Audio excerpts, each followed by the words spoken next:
without dominating the scene. I have two poems in English that I wrote. I dedicate to my mother. Is that okay?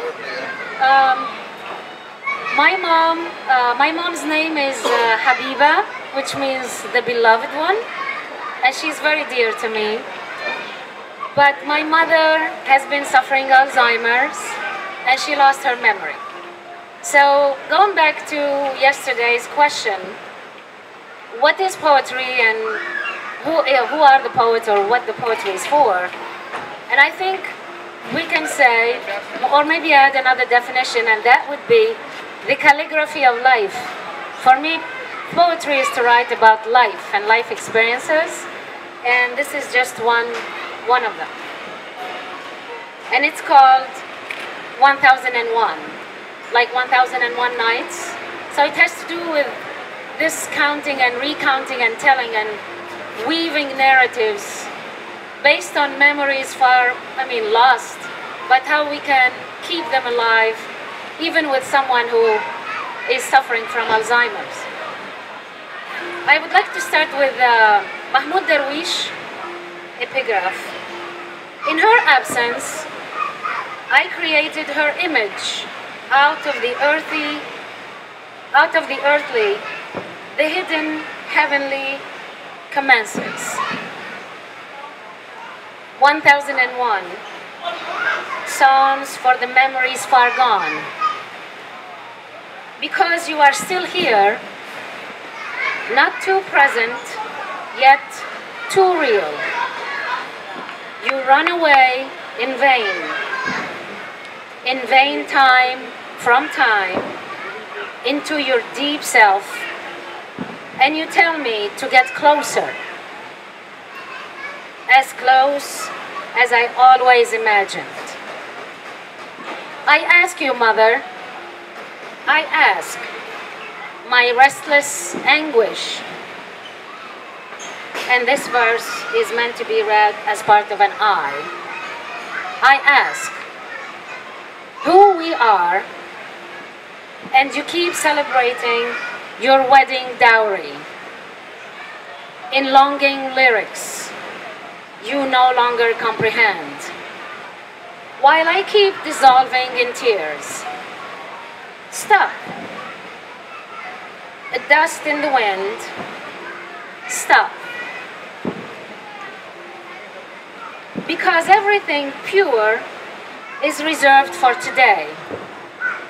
Because we did not make any reservations for our absent lullabies. And we did get lost under the same remains of here and now, just like those desolate Turkish soap operas, where dear mothers love their dear daughters in 1001 ceremonies, always ending in familiar leftovers. Strangers at last in Paradisum, I can barely utter myself 100 times later.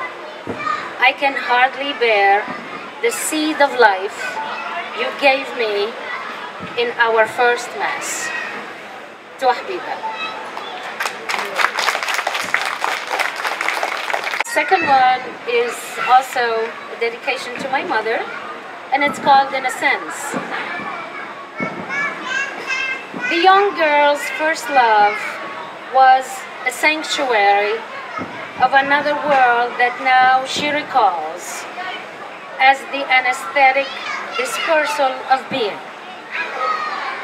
In boundless yellow June, she dreamed of bacon bread and couscous for hungry cradles. In the shadow of the room, she could hardly encounter her way back to the present. Down in the deep valley of inquiry, she stumbled upon the misty white jasmines under the iron fist of amnesia. And she forgot they were called jasmines. half open into the fleeting past. She is still fighting against memory. In delicate silence, the mirror is bewildered by who she is and what she forgot to fight for.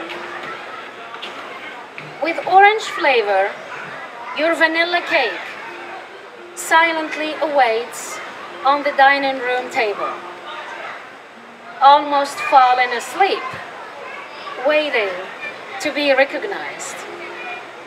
Neither burned nor a promise. Finally, you go within without your veil, from your overdue self to heal and shield what has always been you before time. You mutate your silence, through pain, through anger, and you grow into you, Habiba.